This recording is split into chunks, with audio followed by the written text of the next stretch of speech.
Hey guys, so I got a comment on my iPhone 5 iOS 7 camera app video review.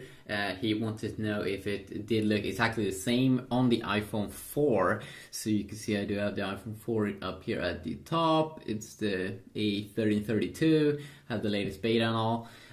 No, actually the camera app is a little bit different, and we can just go over it if we just fire it up over here. And if you take a close little look at it compared to my iPhone 5 here, we can see first a quick little difference here, which is pretty interesting, is that first, okay, sure, it also looks a little bit different here, where it's kind of like transparent on the iPhone 4, which I'm not quite sure why it's not on the iPhone 5. That's a little bit random. Let's bring up a phone here that we can have here in the middle. See, I know this is my Sony Xperia Z. One problem with this phone is that it gets pretty dirty pretty quick. Even though I have the screen protector on, or the shatterproof glass, that as they are calling it, it gets very, very dirty. It's pretty intense, a little bit annoying. And of course I have the latest software running on this phone as well, and the latest software of course is the latest Android 4.2 updates that is expected to come to some new phones here, like the Galaxy Note 2 and the Galaxy Note 2 and what am I saying, Galaxy Note 2 and the Galaxy S3. So now we can see here, let's see if we have that one over here. And we can see here, down here, as I said, the transparency, but there's also some other updates, like you don't get these kinds of filters that you can see here on the side on the iPhone, or on the iPhone 5 I mean. You don't get these kinds of cool filters over here. I definitely do prefer, or do like this one. It brings kind of like a very, very cool effect to pictures, even though I might should. Maybe you do want to disable that flash.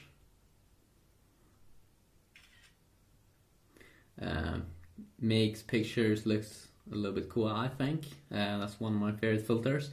I'm pretty sure if they're gonna come to the iPhone 4, but that would definitely be, of course, quite nice.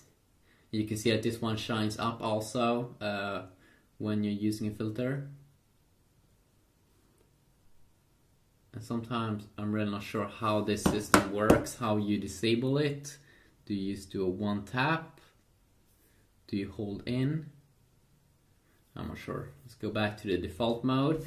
Also, another difference that you can see here is that when we go into the side here, let's see here, you can see that you get this kind of more of like a cool blur effect on the iPhone 5 compared to the iPhone 4. You do have this kind of square mode here, which I think is for Instagram pictures. Of course, overall picture quality will be better, of course, on the iPhone 5, because that's a overall better camera.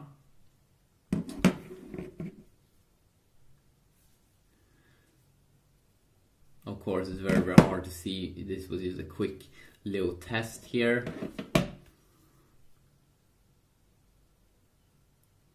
And maybe I will also did take those pictures in like a shaky mode, and probably did. And this is mainly just going over the app. One other thing also that we can see is different here is that we don't get, let's see here. Oh, that's an interesting glitch. That it was like dark on the side. Let's try to close it. Okay, there we go. It's now gone. You don't get this kind of panorama mode on the iPhone 4. The panorama mode, which obviously works like this, that you go, let's see here. How did it, okay, there we go. You can change side. So that you can create like long pictures. Doesn't seem like you can do that on the iPhone 4.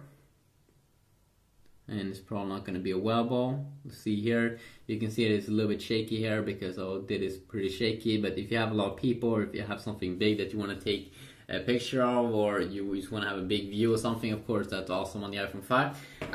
But you will be missing out on that feature inside of the iPhone 4. You do have the normal video mode here though, of course. And let's see, does it focus? It's good. Yes, it does seems to be focusing pretty good here. Also, when I go close, and you can see here, of course, the time and all those good things. Of course, we can change to the front-facing camera as well, because the iPhone 4 also has that available, which is quite nice. So let's go back. You also, of course, have a flash mode up here, so you can turn it on or off. And then also on picture mode here, you do get this HDR mode, which takes pictures. You have to wait a little bit longer, but you should be able to expect a little bit sharper picture, but probably bigger in size. You can see here it's loading, it's loading, it's loading. I think it could be a little bit quicker there on the iPhone 5 when you're doing that. Of course, in terms of the UI, you can see that it's a little bit more shaky when we are moving around. So you can see it's probably a little bit more stable here on the iPhone 5. So that is like the difference, if you do want to know that. So just a quick little look at that. Hopefully you did enjoy this video. Yeah, have a good day.